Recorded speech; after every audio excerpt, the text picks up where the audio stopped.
Yo, what the deal? It's your boy X.E.L.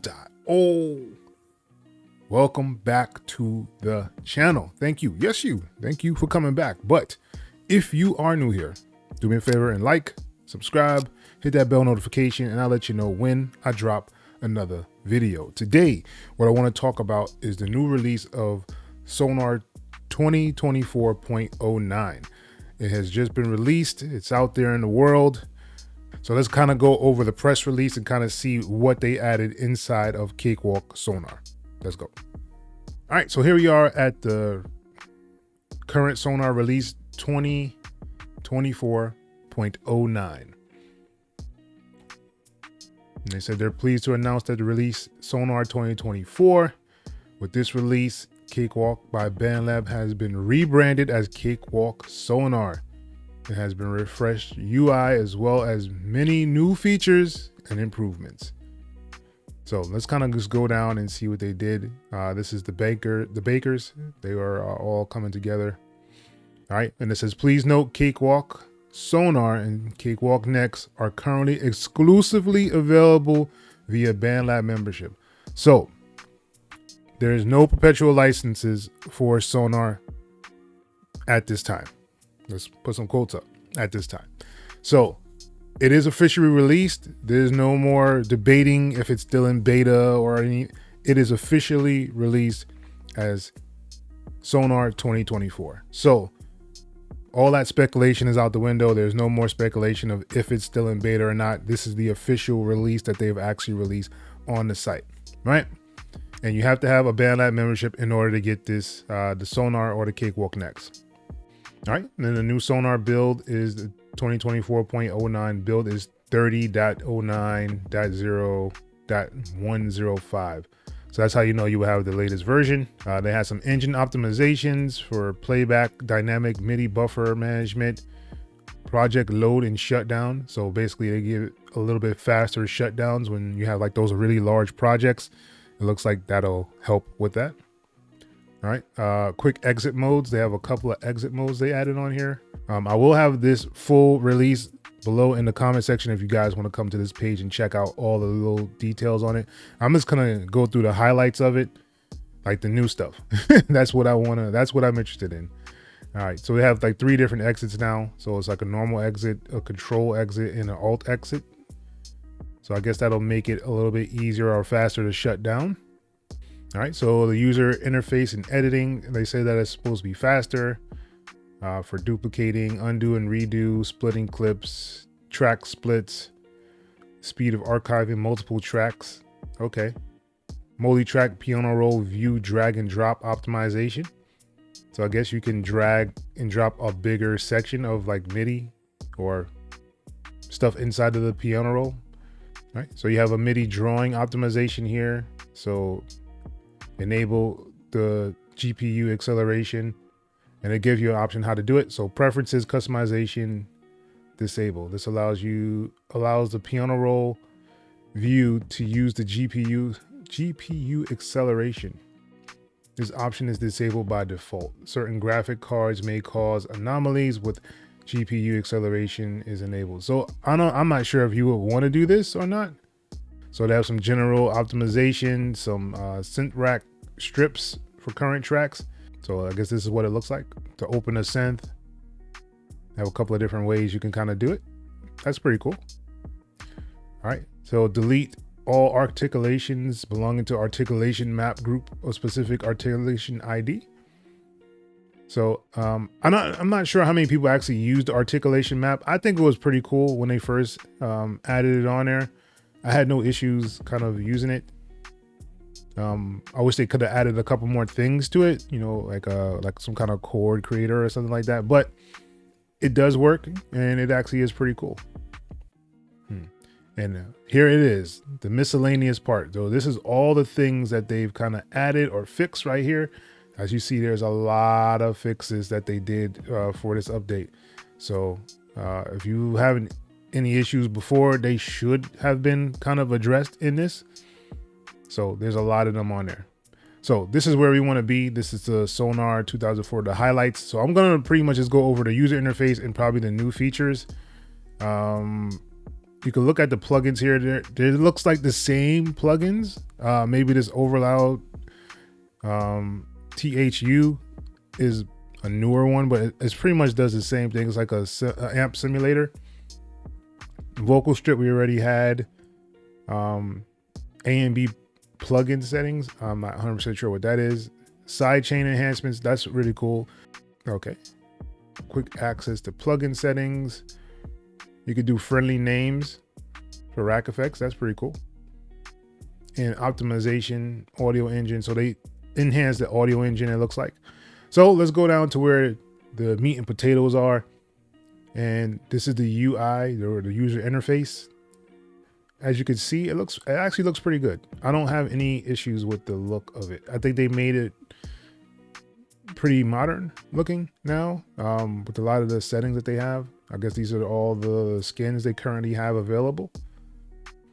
They have DPI awareness, which is always good.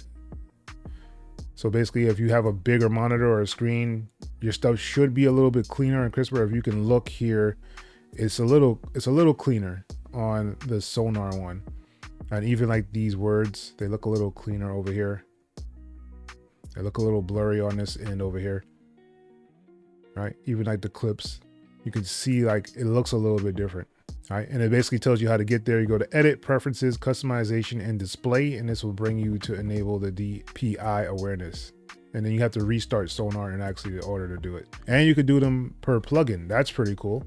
So you have an option here that says enable plugin DPI awareness. So you can basically change the plugin settings on there. That's pretty cool.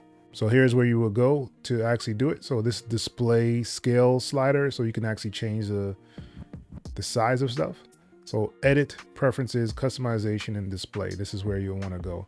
So right here at the bottom, as you can see, you can make it bigger or smaller according to whatever your display is set to. I think that's pretty cool. All right, so now we have Spectrum Analyzer display in the console view, in the inspector view, and the Pro channel. I think that's pretty cool. So now you can actually see like whatever is playing inside those. And you can kind of use the Spectrum Analyzer to see exactly what's going on. I think that's pretty cool.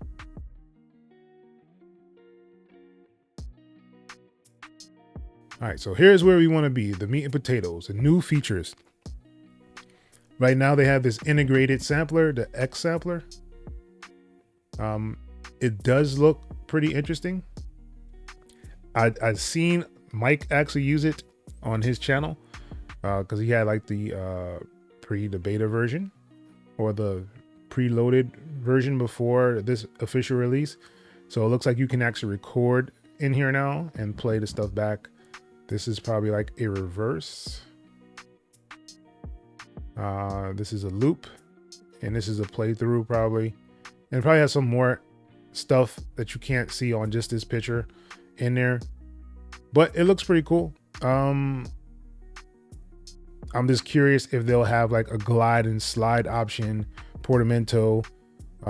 Those kind of things are what you want to need. Do you have an option to split the sample up and like apply them to different things and use them as like on different keys to kind of use them as samples? Does it have that option on there?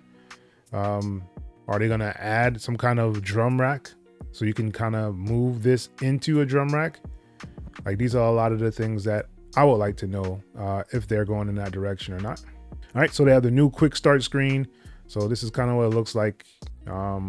Gives you an option to kind of load up the projects. I think that's pretty self-explanatory. All right, so now they have this option. You can do like a project preview.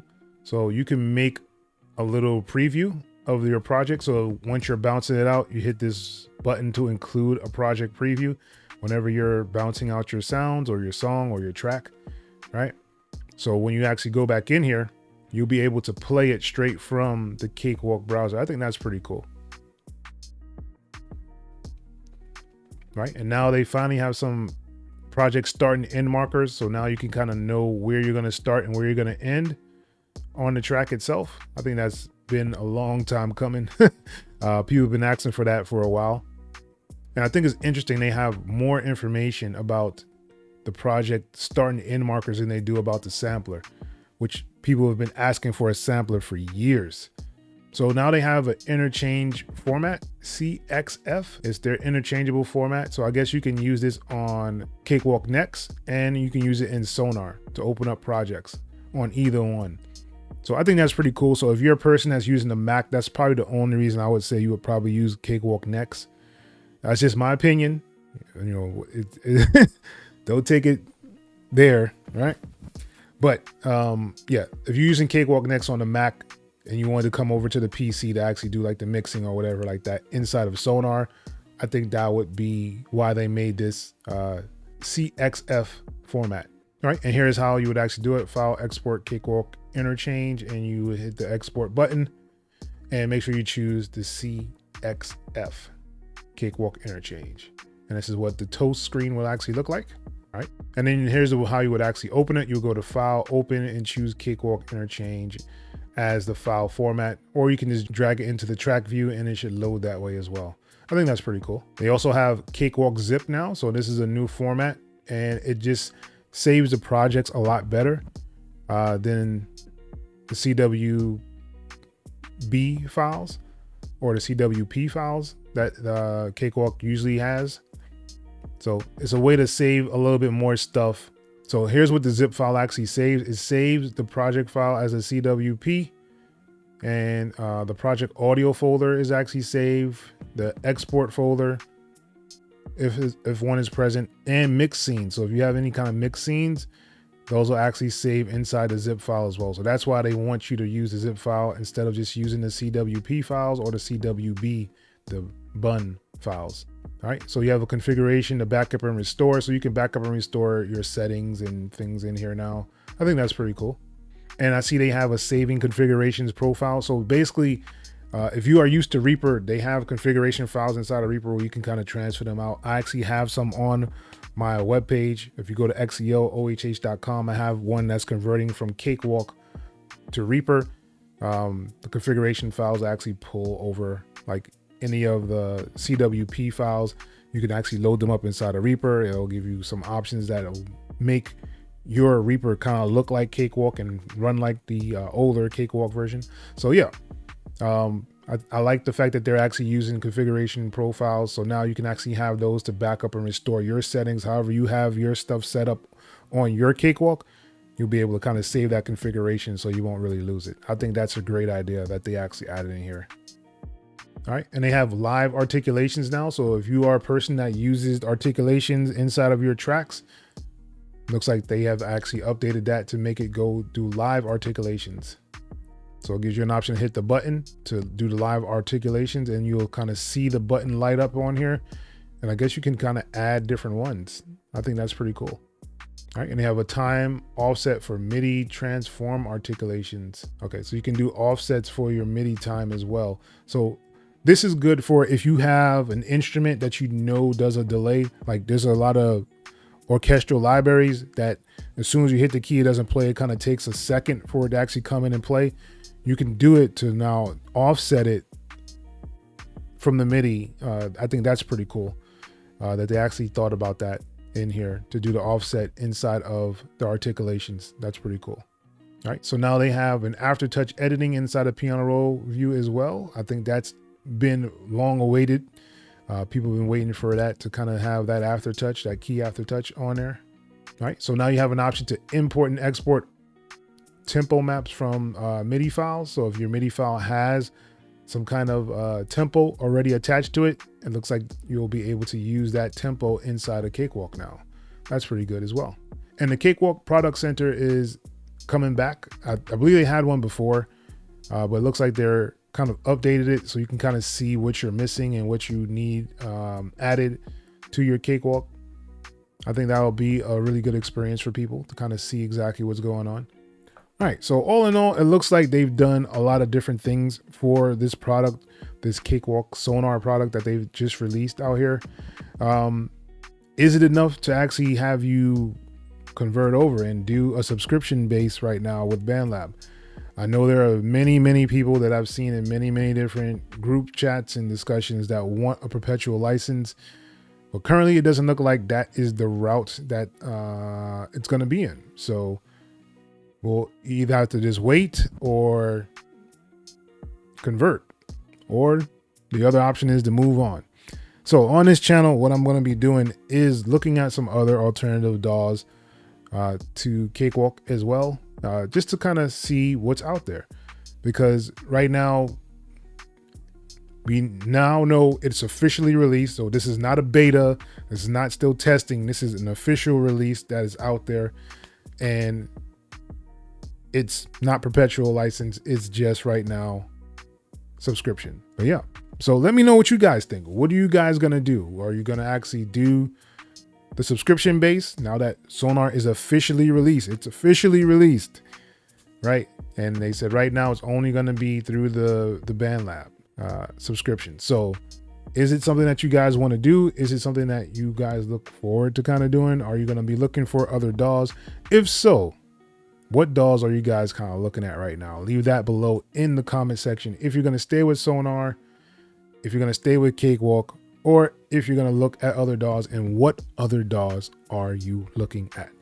Like to know that. All right, so pretty much that's the end of this video. I'm glad you guys were able to sit here and listen to me talk about this new release of Sonar 2024.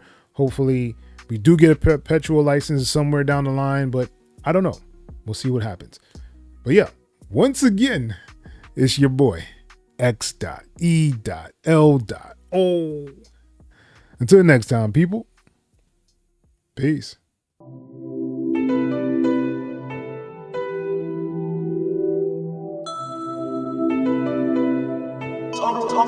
AutoRewind.